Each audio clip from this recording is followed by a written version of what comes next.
Que a graça e a paz do nosso Senhor Jesus Cristo esteja com todos os irmãos. Pela misericórdia de Deus, estamos aqui mais uma vez para nós fazermos essa transmissão desse estudo bíblico sobre a lição de número 12, as epístolas instruem e formam os cristãos. Então, eu sou o irmão Enomi Santos e este é o canal EBD Views, Teologia Visual. Nós temos, como sempre digo, essa proposta de um ensino mais voltado para a questão dos nossos gráficos, dos nossos estudos, tá bom, irmãos? Então, eu não sei se os irmãos estão recebendo bem aí o nosso sinal, né? Tem que de vez em quando atualizar. Meus queridos, eu quero passar logo aqui para o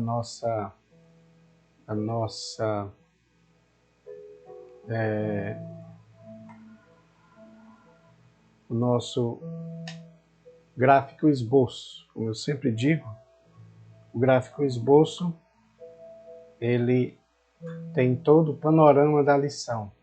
Então, nós já chegamos na lição de número 12, louvado seja Deus.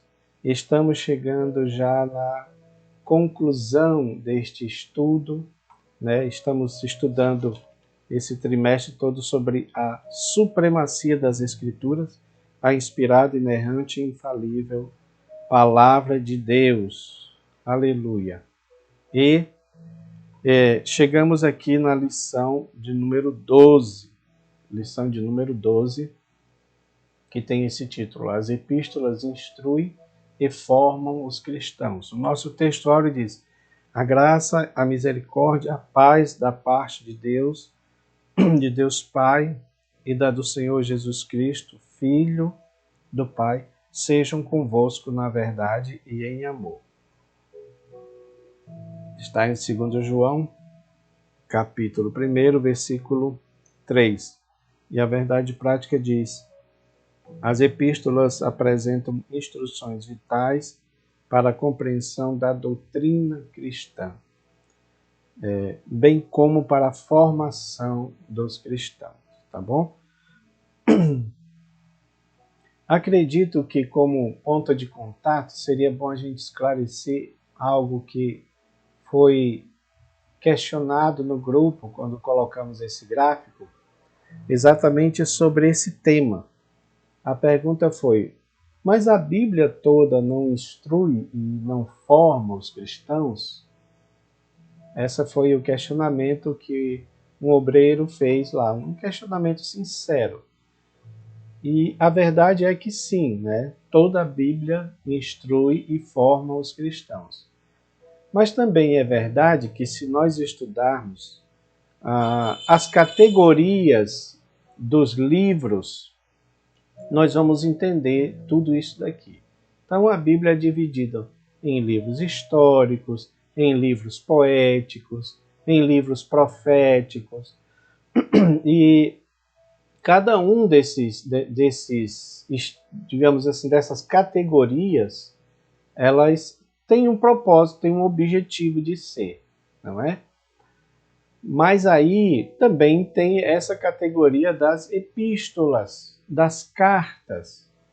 E então, claro que as cartas, elas têm um propósito diferente do propósito da categoria dos livros históricos, por exemplo. É possível que tenha informação, instrução e formação nos livros históricos? Sim. Mas o propósito principal não é esse deles. O propósito principal é contar, é narrar uma história, é algo que aconteceu, ok? Então, essa diferença que a gente precisa apontar, tá bom? E aí é claro que quando a gente chega nas epístolas, as epístolas carregam mais essa responsabilidade de uma doutrina do cristianismo, uma doutrina, um ensinamento mais voltado para o Evangelho de Jesus. É essa a explicação que a gente pode dizer para os irmãos quando se questiona a respeito disso, né? Se esses livros, se toda a Bíblia, ela também forma e informa. E a gente sabe que sim, mas as epístolas, elas têm essa atribuição mais direta de mostrar a doutrina, o pensamento cristão, né? O pensamento, a vontade de Deus para a sua igreja, no sentido de ensiná-la por meio de doutrinas. Então, isso aqui é muito importante nós entendermos, né, irmãos? Para diferenciarmos uma coisa da outra. Então, aqui, irmãos, existe esses 3 pontos. Como as epístolas paulinas nos instruem, como as epístolas gerais nos formam, as epístolas continuam a falar, que é o 3º ponto. O primeiro ponto tem os outros subpontos: instruções salvíficas, instruções a respeito de Cristo, instruções sobre as últimas coisas, instruções pastorais e pessoais. Tá? E depois as epístolas gerais, né? Está falando mais das epístolas gerais, porque a nossa lição se divide nesse ponto, né? As epístolas paulinas, as epístolas gerais e as demais epístolas, tá bom? O segundo ponto fala sobre isso: as epístolas de Pedro, as epístolas de João, as epístolas gerais. E o terceiro subponto está dividido assim: a doutrina da justificação, a doutrina da santificação e a doutrina da glorificação. Existe um gráfico que colocamos aí, mostrando todos essas doutrinas, né, para ser mostrada de uma vez só.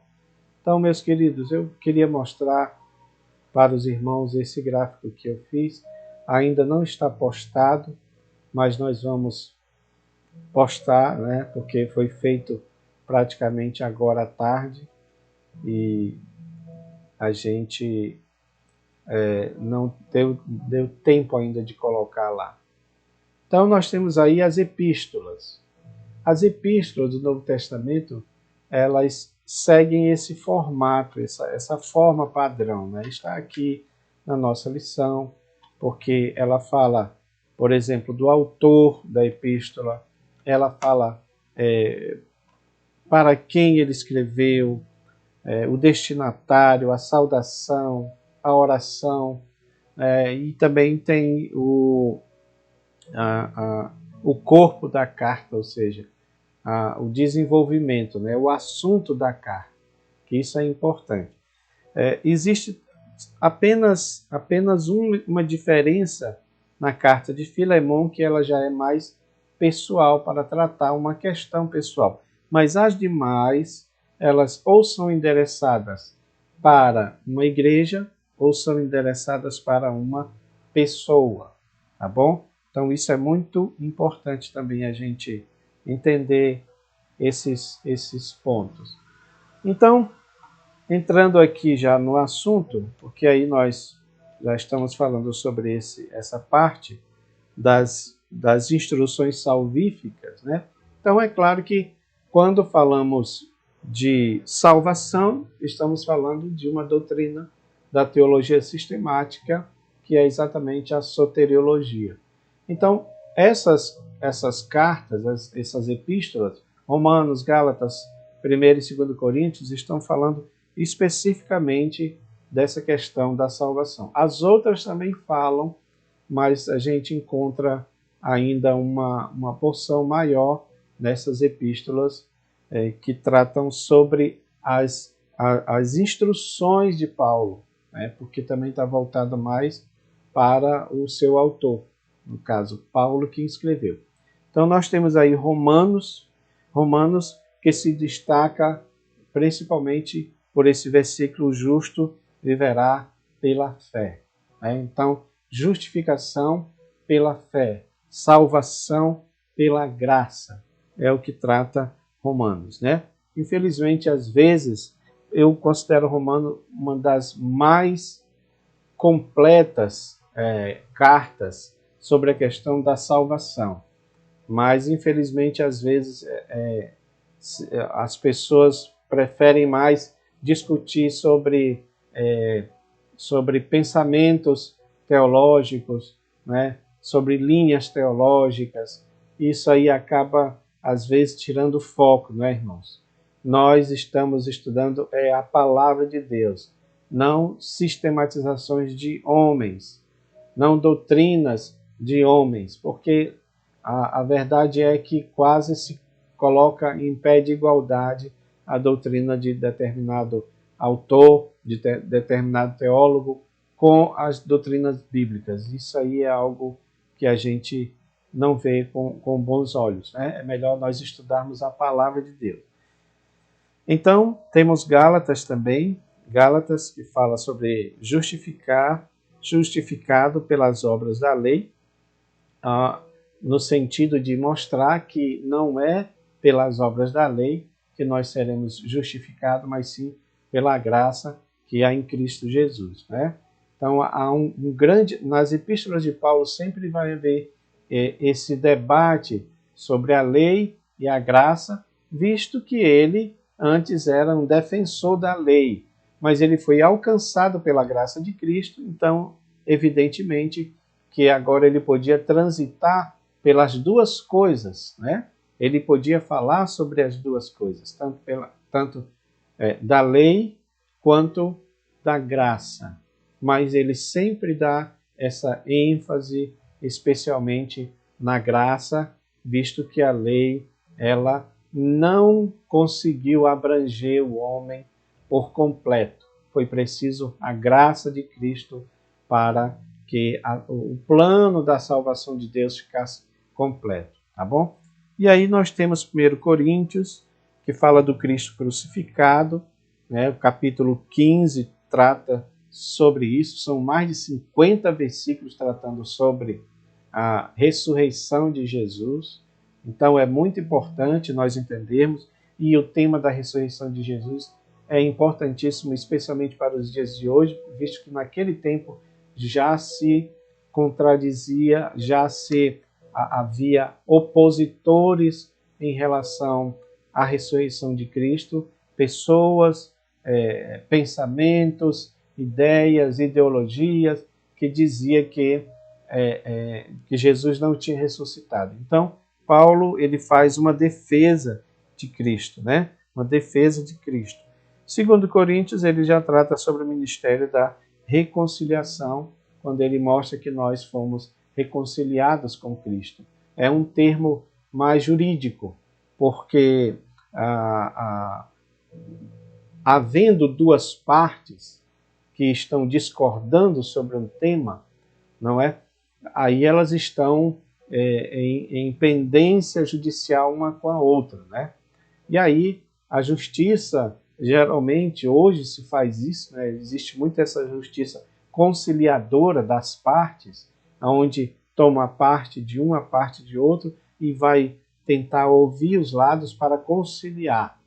No nosso caso, para com Deus, nós não temos nenhum tipo de justiça própria. A Bíblia mesmo diz que as nossas justiças são como trapos de imundícia. E o nosso Cristo, ele veio fazer essa reconciliação com Deus, visto que nós estávamos em pendência judicial com o nosso Deus, e Cristo nos reconciliou com ele. É muito importante nós também entendermos sobre isso daqui. E aí, instruções a respeito de Cristo. Nós temos, por exemplo, Efésios, que mostra Cristo como cabeça, né? E a igreja como seu corpo. Esse assunto é muito atual nos dias de hoje, visto que há pessoas que acham, que acreditam que eles são dono da igreja, que a igreja é de sua propriedade particular. E na realidade, a igreja é de Cristo, porque foi ele que morreu, foi ele que derramou seu sangue, foi ele que disse: Tu és Pedro, sobre esta pedra edificarei a minha igreja, e as portas do inferno não prevalecerão contra ela.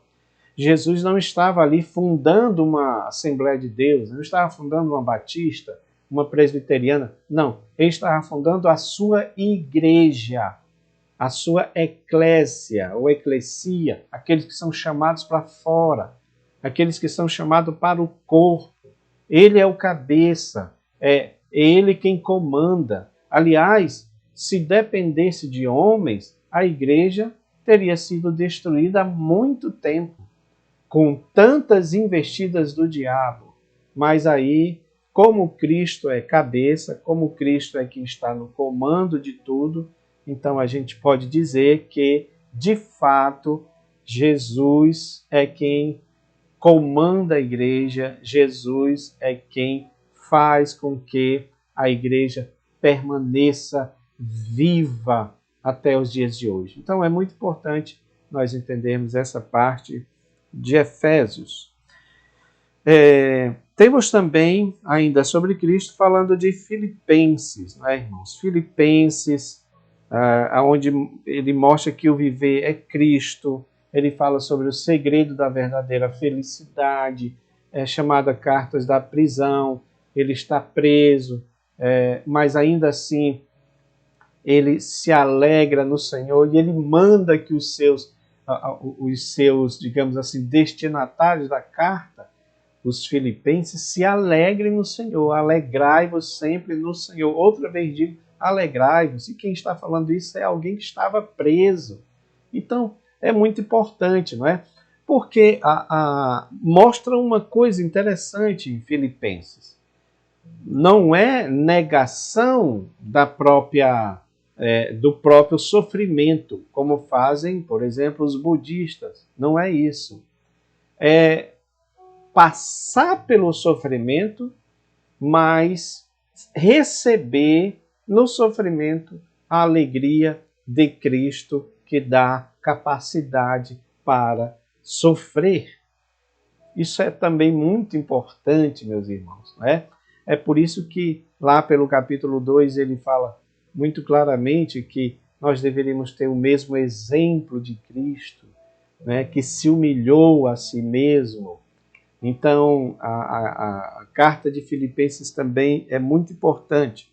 E aí depois nós temos Colossenses, que diz que a nossa vida está escondida em Deus com Cristo. Ou seja, a igreja está unida em Cristo.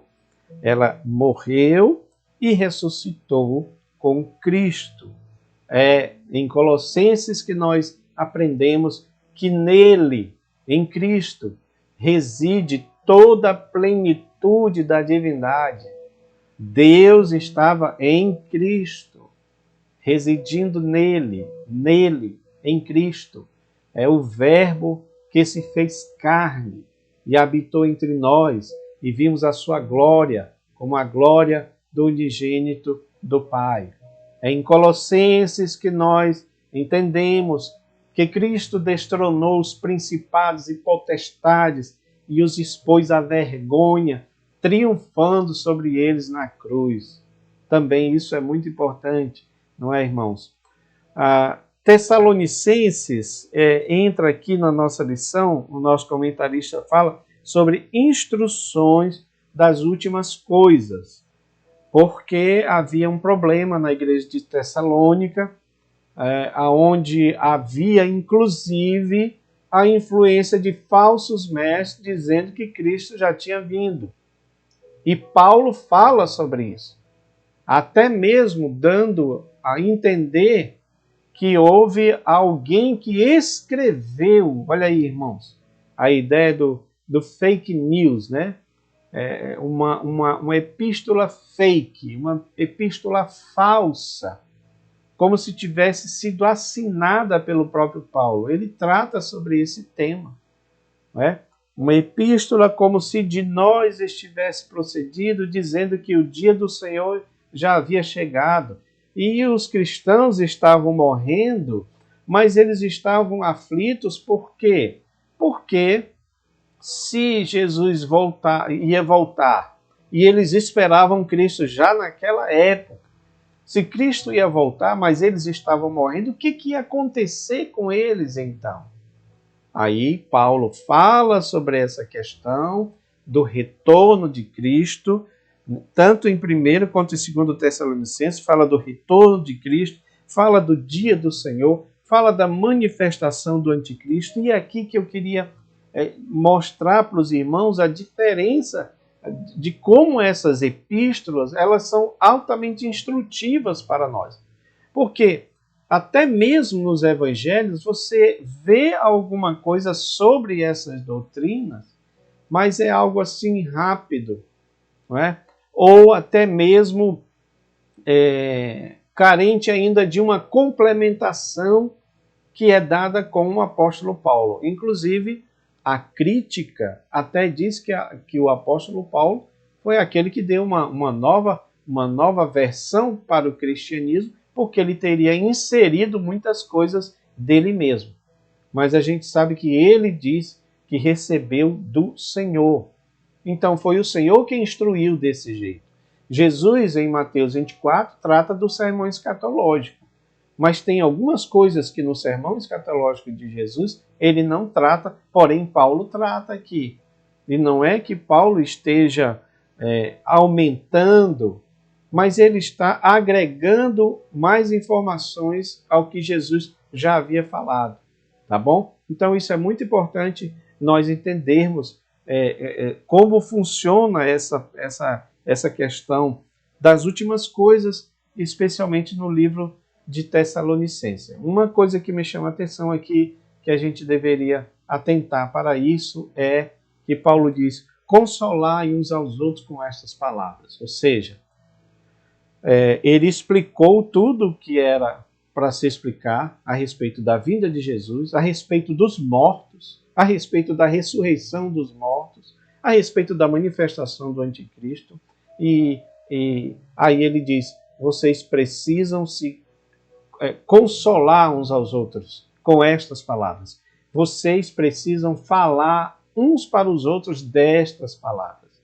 Ensinar uns para os outros destas palavras. É por isso que às vezes a gente fica questionando, porque o assunto sobre a vida de Cristo é algo que quase não está mais acontecendo nos dias atuais, né?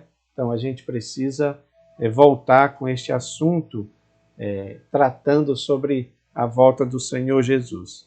Meus amados, aí nós temos as epístolas pastorais. As epístolas pastorais já elas são voltadas praticamente para pessoas, no sentido de pastorear. É o pastor pastoreando ali o seu obreiro, incentivando ele a ficar firme. No caso aqui de Paulo a Timóteo, por exemplo, todos nós sabemos, a Bíblia trata sobre isso, sobre como era Timóteo, aquele jovem que não era um jovem intrépido, era um jovem mais recatado, e Paulo fala sobre isso, que Deus não nos deu espírito de temor, mas de poder, de amor e de moderação. Ele orienta, no caso de Timóteo, a ser um combatente das heresias por meio da sã doutrina. Ele orienta que Timóteo, por exemplo, tome cuidado de si mesmo e da doutrina.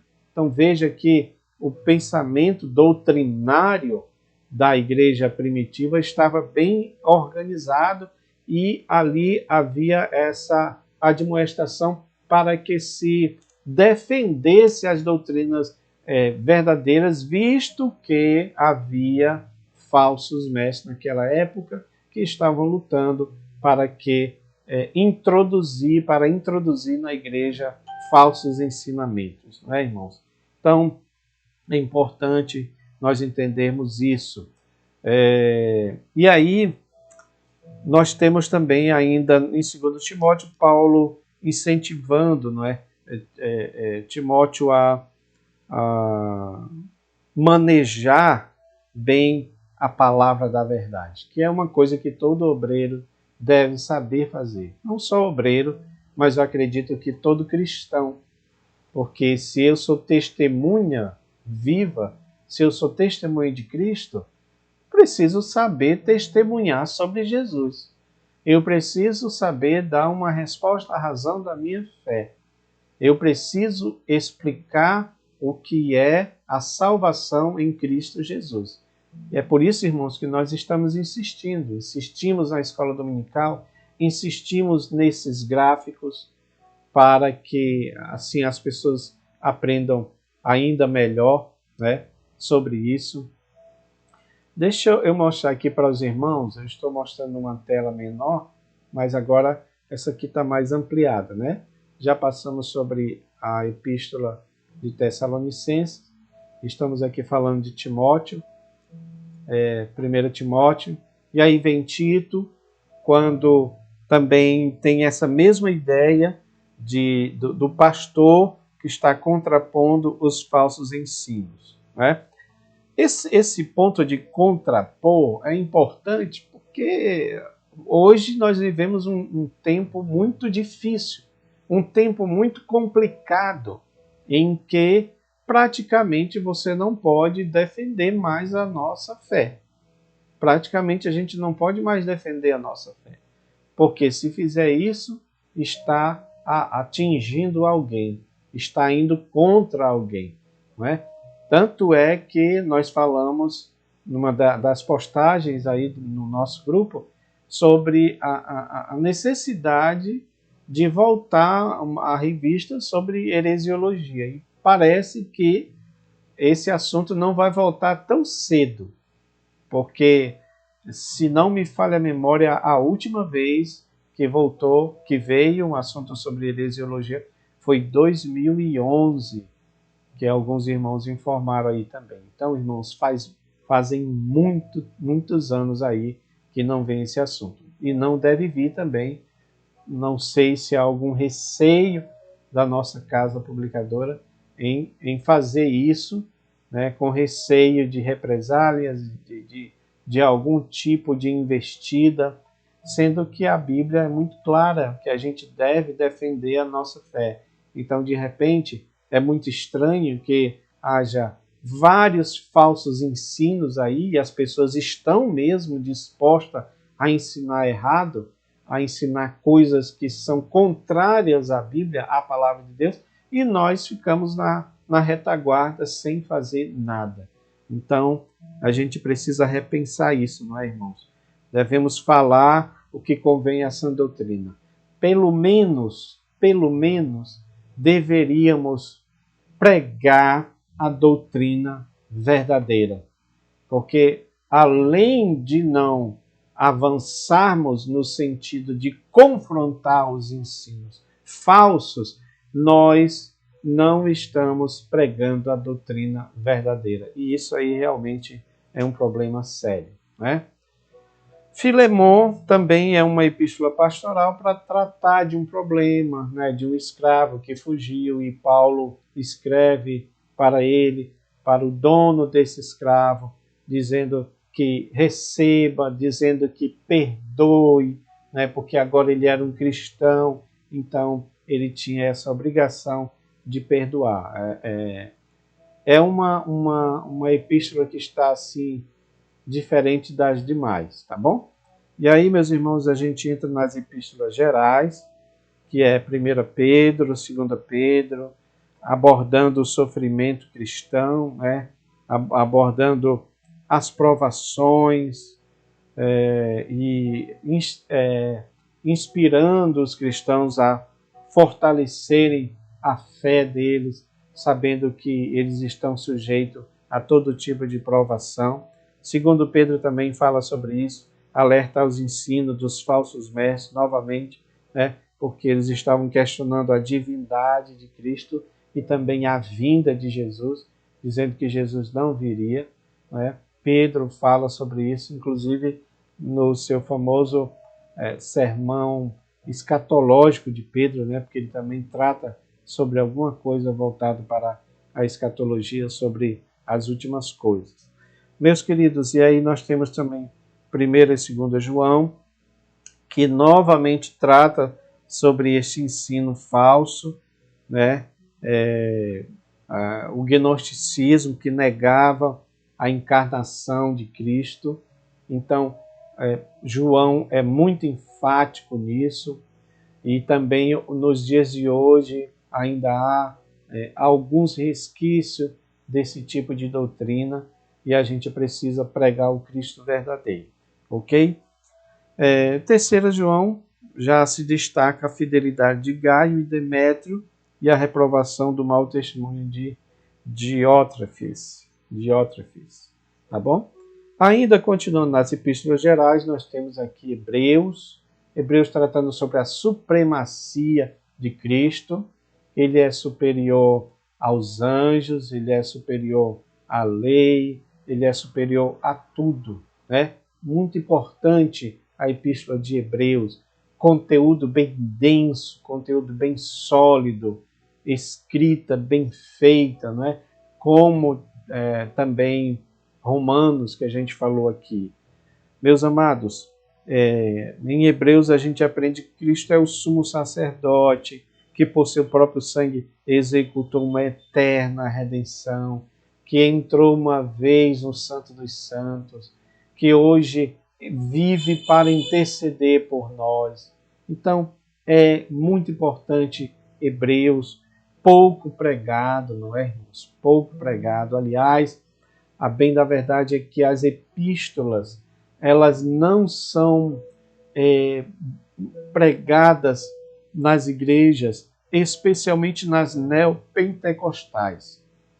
Pode observar isso, que as igrejas mais tradicionais, igrejas presbiterianas, eles pregam mais sobre as epístolas, não é?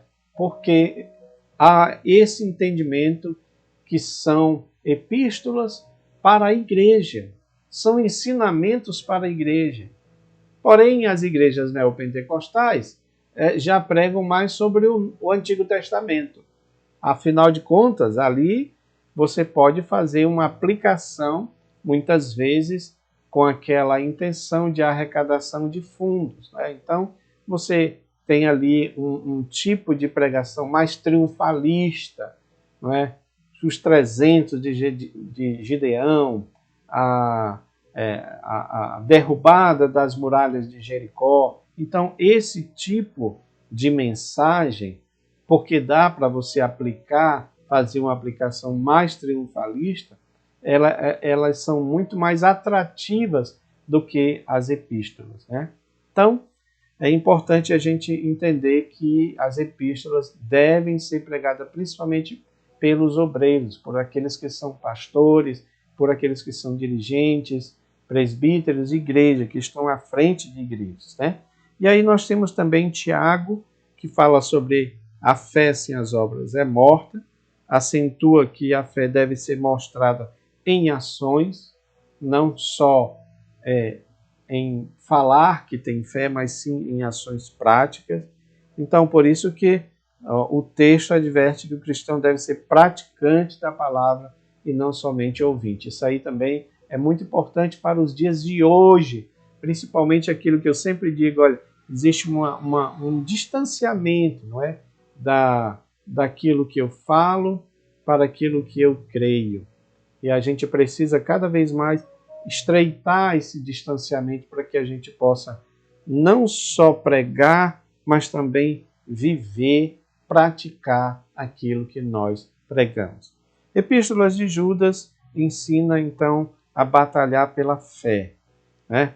Novamente falando sobre essas heresias que surgiam ali no primeiro século, especialmente o gnosticismo, não é, que confundia os cristãos. Então, esses falsos mestres, Paulo, por exemplo, em Timóteo, ele chega a dizer, fazendo a comparação com, ele diz, isso não é maravilha o que esses falsos mestres fazem, no sentido de se infiltrar na igreja e de introduzir ideias erradas, porque o próprio Satanás se transforma em anjo de luz.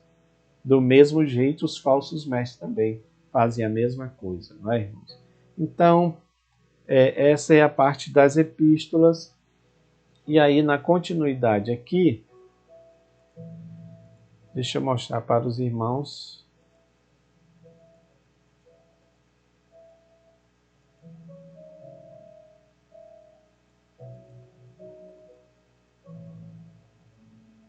esse gráfico aqui, que é para encerrarmos falando sobre o terceiro ponto, as epístolas continuam a falar. Por que as epístolas continuam a falar? Aquilo que nós dissemos, por causa das doutrinas, por causa dos ensinamentos. E o que a igreja precisa hoje é de doutrina. Veja que isso é tão complicado, não é, irmãos? Quando você fala de doutrina, há no imaginário evangélico aquela ideia de que você vai chicotear, que você vai corrigir, que você vai falar de maneira mais brusca, às vezes até tratando sobre usos e costumes. É essa a ideia que as pessoas têm de doutrina. Até, a bem da verdade, alguns pastores antigos, quando falam de doutrina, eles se referem especificamente a isso. E não é. Doutrina é ensinamento bíblico.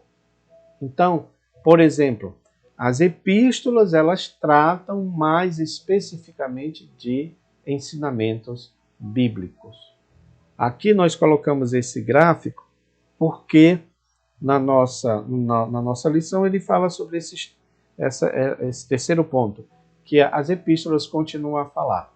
Doutrina da justificação, doutrina da santificação e doutrina da glorificação.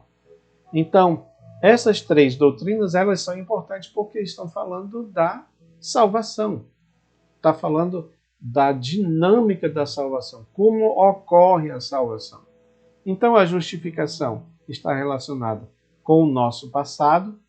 Como eu disse anteriormente, a gente estava em guerra contra Deus, em disputa judicial, porque Deus é contra todo pecador que infringe a lei, e todos nós pecamos, portanto, infringimos a lei de Deus, certo?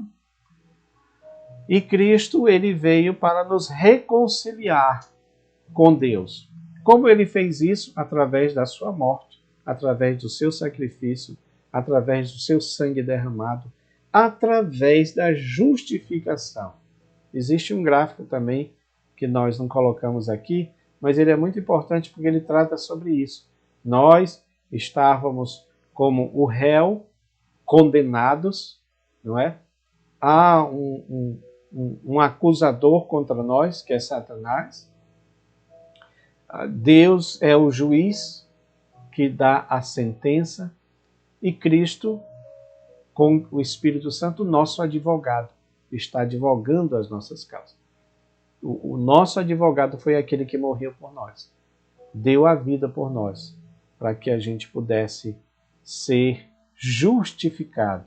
Então, o Espírito Santo é que convence o homem do pecado, da justiça e do juízo. Tá? Então, é muito importante entendermos que nós fomos justificados em Deus. E aí, todas as bênçãos, elas vêm em decorrência disso. Por exemplo, o novo nascimento, né? É uma bênção decorrente da justificação, né? A transformação que há em nossas vidas. No presente, nós temos a santificação. Está aqui também outra doutrina, doutrina da santificação, que implica numa vida separada, né? Todos nós sabemos disso. Esse termo quer dizer isso, uma separação. Mas ela também é um processo, porque ela acontece agora no presente, mas ela é um processo. Então, significa o processo da salvação. Ele é contínuo e ele é interior. Ele vai acontecendo até o dia da nossa morte ou do arrebatamento da igreja. Tá bom? Sem a santificação, diz Hebreus 12:14, ninguém verá o Senhor. Não há como vermos o Senhor se não tivermos uma vida de santificação. Também esse é um ponto importante.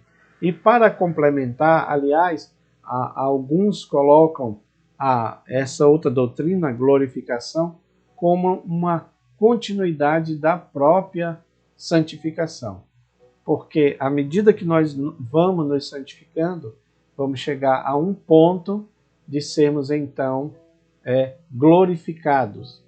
A doutrina da glorificação ela é futura, ela não acontece agora, nesse momento, porque ainda não ressuscitamos. É o que Paulo também fala nas suas epístolas. É necessário que isto que é corruptível se revista da incorruptibilidade, que isso que é mortal se revista da imortalidade, que é exatamente o texto de Coríntios que eu falei para os irmãos, né? 1 Coríntios 15. Então, a glorificação é uma transformação gloriosa do nosso corpo, quando essa carne mortal ela será transformada em um corpo glorioso e estaremos para sempre com o Senhor. Amém, meus queridos? Meus queridos, eu gostaria de agradecer. Nós deixamos de fazer o estudo por algumas vezes, né? Mas estamos sempre postando aí. Se você não assistiu no momento em que estávamos fazendo, você pode assistir e compartilhar também, tá bom? Deus abençoe a vida de cada um de vocês, em nome de Jesus. Amém.